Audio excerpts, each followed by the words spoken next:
امی عائشہ صدیقہ دے کول بندہ آیا، آ کے پوچھے امی جان جنت دے اندر نہر ہے؟ امی جان نے فرمایا ہاں ہے۔ انہیں پھر پوچھا ادا پانی چلتا پیا ہے کہ بند ہے؟ امی جان نے فرمایا چلتا پیا ہے۔ امی جان کوئی دلیل؟ امی جان نے فرمایا ما من احد اصبعه فی اذنیہ الا سمع خریرا ذالک النہر۔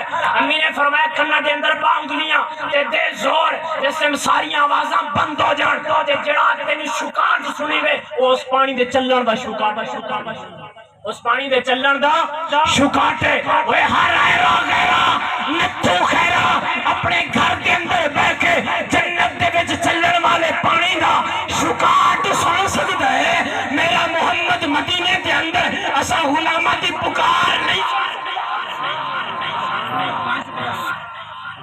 ایک گھر دے اندر بیٹھ کے تو اے شکاٹ سن سکے او بھی جنت دے پانی ہاں جی کہ میرا نبی مدینے ساڑی پکار نہیں سن سکتا۔ عقیدہ ہے کہ تباہی